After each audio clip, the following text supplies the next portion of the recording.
What's going on, everybody? You're now tuned in to Flavors First, and I'm your host, Jazz Nicole. Today, we are going to take a deep dive into the era of the hot girl. That's right, I know it's the winter time, but we need to get this debate settled before the new summer comes up. Okay, so let's get into it. So first, let me start off by explaining my definition of a hot girl. Yours may be different, and if it is, leave comments or DM me, inbox me, anything so that I can know and be more informed about how other people view this hot girl thing. In my opinion, a hot girl is basically just somebody who likes to go out, likes to have fun, likes to drink with their friends, dance, have a good time, and this is on a constant basis. I also take into account that hot girls are living carefree, and by carefree I mean being sexually open. They're down to have multiple players on the team as long as it's beneficial to them, which is a big part of being a hot girl. It's like you make your money, you call the shots, but the downside of that to me is that you're basically being perceived as being loose and just being a hot ass. Now, don't get me wrong, being a hot girl seems cool as long as you're doing it in a tasteful way. Like, I'm not saying that when you go out that you have to shake your ass and you have to be all rowdy and shit like that and get the party started and, you know, get the drinks poured up. Like Meg Thee Stallion, she's a hot girl. She's a real turned up ass college girl that's there for the party life. And we are missing the fact that a good 70 to 80% of the females that's living this hot girl lifestyle is not in that position of being in that environment to where that seems like a normal thing for them to do. Because, you know, when you in college, or if you have experience going to college, or if you've seen movies of college kids, it's all about parties and hanging out with friends and living young, wild, and free. But my issue is seeing 30-plus-year-old females that are working call center jobs and got 3-4 kids out here trying to live this hot girl lifestyle. Like, I don't understand it. Like, at some point, you got to level up and grow up and realize that this shit ain't cute and it ain't for everybody. And you living that kind of way is making people view you a certain way. And if you don't want to be viewed that way, then stop doing the shit that you're doing. And if you do want to, you know, be viewed that way, then you need to reevaluate your life and accept the situation that you're in. That ship has sailed and you need to find something else to do. Find another route to go. You know what I'm saying? Because Meg kind of represents, I'm not going to say like I'm super old because I'm 30, but she represents the younger crowd. Like, they can do that type of shit. We all complain about how we ain't got Meg Thee Stallion knees. Yeah, because that ain't for us. That is not for us all the time. And you just have to take into consideration who you are, not even just your age range, because there's certain things that are appropriate for certain ages, but I don't want it to seem like, oh, you're over a certain age, you can't do this, you can't do that. You can live the life that you want to live. Just be mindful of the perception that you're going to give off to people that are seeing you out there living this kind of life. Be mindful of that. Okay, so now that we're clear on my definition of a hot girl, let's get into kind of like the trickle-down effect that it has on the social media perception of females and lifestyles that females are living to try to adhere to the hot girl theme. Because it's getting sad and y'all going outside and y'all making other females look bad because of the shit that you're accepting, the shit that you're doing, and the amount of thirst that y'all have for attention. It's really cringeworthy, but let's just talk about it. So as far as this trickle down effect, these two examples that I'm giving are kind of like the more established, more common type of females that post online that kind of fall in line with being somewhat of a hot girl. So you have your traditional Instagram models who will just post cute, usually profile pictures of themselves, or they'll just do like cute little body poses, which are, you know, normal, of course, but you have those that go the extra mile where they're obviously trying to show off their assets or they're trying to attract a certain crowd. Girls know girls, okay? And guys are so one-track mind that all they see is, oh, she got ass. Oh, damn, she cute. Double tap, double tap, double tap. So they're feeding into whatever it is confidence-wise that she's lacking. And females are saying, this bitch posts her ass every single day. Like, she just wants somebody to say something to her. And no matter the amount of comments that get posted, you're still going to get those same kind of posts or whatever, because that's what they're seeing the feedback on. So if a girl posts a picture of her ass, or something that's revealing, or something that's showing off all of her body, then she'll get more likes or more feedback on that post than she would if she were just to take a random picture of scenery or something random, or her being goofy like she probably is in real life. You know, they won't post those kind of things because for some reason people don't want to see the normal, or they don't want to feel like they're normal like regular people. They want to be this praised person. Like, they want to feel wanted, like, to a certain degree. So you have those IG models, and then you have the girls who take it a step further, and these are what I like to call twerk spurts.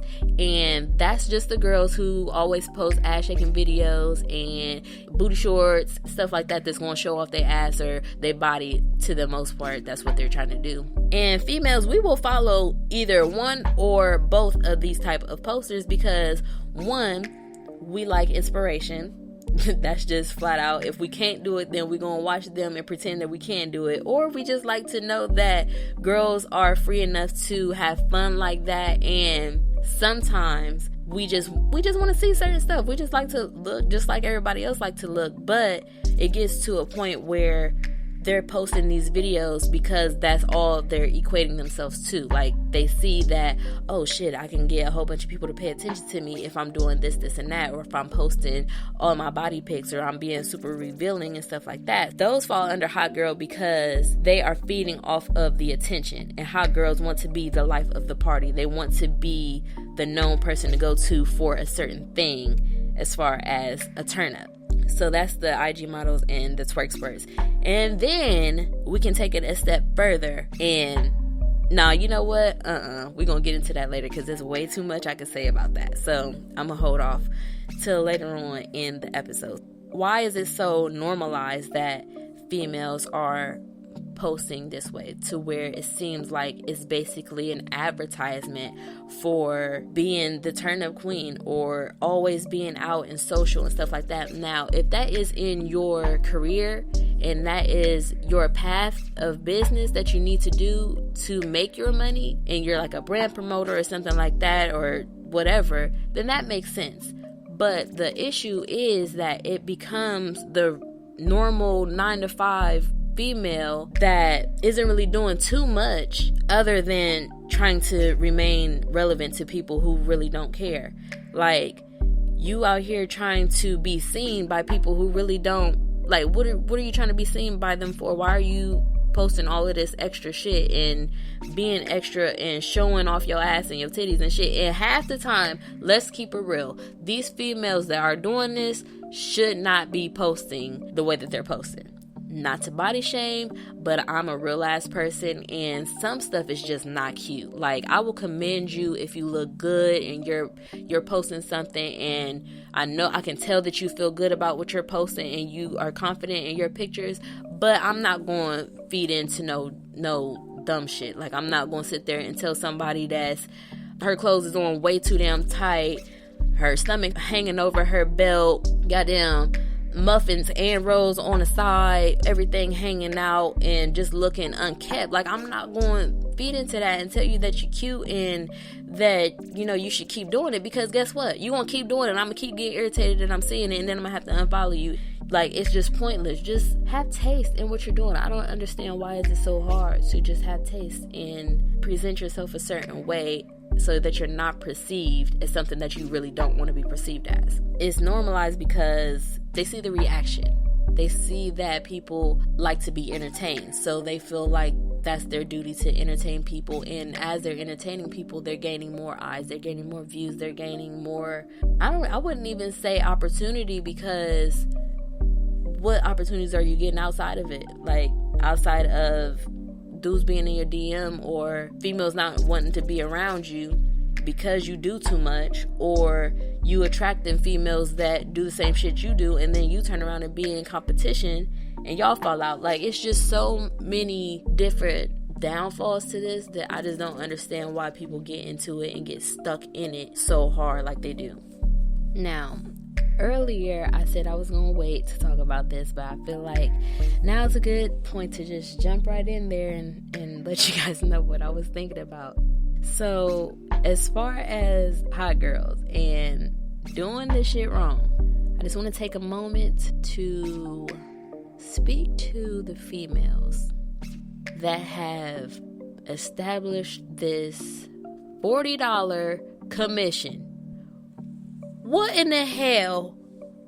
Who said, like, what possessed y'all to go and start requesting $40 from these dudes? Like, $40? Like, seriously? What is this era of y'all really tricking? Like, guys are really spending $40 on pussy. Like, what kind of low budget? I don't even want to act like you should put a price tag on sex, but $40? Like, you're giving yourself to somebody for $40. What are you going to do with $40? You can't even get a good ass full set with $40. You can't do anything but fill up your gas tank for a week for $40. And females are really out here knowing that they're going to receive only $40. They're going and letting these niggas trick off on them, like, with $40 for sex. That's not hot girl shit. Just wanted to let y'all know that. Like, that's not part of being a hot girl. Like, I don't know who put that part in the rules for y'all, or when y'all start establishing that the $40 check was cutting it. But let's just not, because that's not cute. You should value yourself more than putting a $40 price tag on your pussy. Like, please. Like, how desperate do you have to be? Like, I understand, like, don't get me wrong. I understand the females that put themselves in position to feel like they have to get their money how they get it, and no, hell no. I can't get down with that. Like, if you... Streetwalkers don't even charge just $40 for that. Like, it's not like I know the price range or anything, but I'm just saying, like, I'm pretty sure $40 is, like, that's topping off in a car type shit. And y'all out here doing it for a whole shebang. Like, I can't get down with it, and I don't understand it. And I don't understand why it's happening, or who thought that this, like, the memes and all that shit is funny as hell. I'm not gonna lie, but the reality of it is people are really out here doing it, and guys they're indulging in it because it's only $40. Like, if a guy doesn't have a girlfriend and he wants this sex partner that he can easily just don't have to spend time with her, don't have to have a relationship with her, don't have to do nothing but give her $40, they're going, okay? That's what they're going to do. They're going to do, well, hella females are out here doing it for free. Let's just keep it real. Females are doing it for free, but then the level up from free is $40. So just, I don't know. Just think about that perception-wise. Like, that's not part of, I think y'all doing it wrong. I understand y'all want to get y'all money and y'all want to get it how you have to get it, but you got to put a better price tag on your shit. That's just modern day prostitution, and people can overlook it if they want to. Like, you can obviously just say, oh, it's just $40, you know, he just giving me this $40, he ain't have to give me nothing, blah blah blah. But what you're doing is prostituting yourself, and you're prostituting yourself at $40. Honestly, this puts the female in a position to have to depend on multiple guys to satisfy her financial needs. Like, if a girl is not working, but she knows she can make a hot $40 by, you know, doing whatever she gotta do with a dude, and she knows she's not going to get more than $40, and her standards are low enough to accept $40, who's to say that she's not accepting $40 from 4 dudes in a day? You know what I'm saying? Just to make it feel like she's actually getting a decent income. Who's to say that she's not doing that with multiple people? that just kind of leads into what will females do for money and for attention and for the sake of trying to be relevant and fall under this hot girl category. Females or couples or people who have these OnlyFans pages. Now, if you don't know what OnlyFans is, it's basically pornography, to where you can subscribe to get videos from a certain person instead of just searching them on like Pornhub or XNXX or anything like that. You'll just be a subscriber to their videos and you can watch them live and stuff like that. Don't judge me because I know that much about OnlyFans. Mind your business. I don't have a subscription and I don't have a page, but I'm just saying I know stuff when I be knowing. So, people are creating OnlyFans accounts to be more discreet about the whole shit that they do, and you're getting the income, like you're getting the income from multiple subscribers because you can reach a wider audience, and that is satisfying the attention-seeking aspect of it, but you're also getting paid for it. And some people have these OnlyFans pages where you won't even see their face, but then there's others who have pages where they want to be known that is them, and they will have sex with their subscribers and gain more subscribers that way. It's just like, this is not hot girl shit. Hot girl shit is just having fun and party and not being on no sucker shit for no guys. Let's say that. That doesn't mean you have to turn into a hoe, and that doesn't mean you have to thirst for attention to the point that you're prostituting yourself. Because down the line, what are you doing? You're affecting any chances of relationships. You're affecting your own personal growth. You're no longer the chooser. Like, you don't really get the options. Now you're depending on other people to pay you attention, or to subscribe to your page, or to give you this $40, or to follow you for the likes and the views. You're now the beggar. The attention seeking comes from a lack of confidence in yourself. Honestly, that's what it seems like to me. And you're letting yourself be physically available, but in all actuality, it seems like these people are mentally unstable. Because if you feel like you are not worth more than likes, or you're not worth more than $40, or you're not worth more than the followers or the number of people that are subscribing to your pages and stuff like that, like, you're just devaluing yourself. And being a hot girl is all about having confidence and being who you are and being happy with who you are and not trying to fit the norm. Hot girl shit is about a party lifestyle. It's not about tricking and hoeing and busting it open for any and everybody. Just because you can and you have the abilities to attract people by doing certain things like that doesn't mean that you have to do it and you have to follow through with that. If Megan saw some of the shit that y'all were doing, I'm pretty sure she would not be happy. Like, pretty sure of it. And I just don't get it. Like, y'all are setting a terrible example for the future. Just get it together, because this summer coming up, I know it's gonna be some wild shit going on. I already know, because y'all done took this hot girl summer shit and just flipped it, turned it upside down, and then turned it into so much other stuff that I don't think falls in the same category. So we gonna see if we can bring it back to just being a party lifestyle and having fun, turning up, that type of shit. But y'all gotta kill that $40 shit for real. Well, hopefully I didn't ruffle too many feathers with this one, and if I did, well, bless your heart. I'm sorry that you feel a certain type of way about it. But as always, you guys can follow me on socials at forever_jazzxoxo, and be sure to follow the show page at Flavors First Pod on Instagram. That's FLAVORZ, the word first, POD. And also like Flavors First on Facebook. Remember, life is full of flavors. Just be sure to add yours first. Until next week, bye.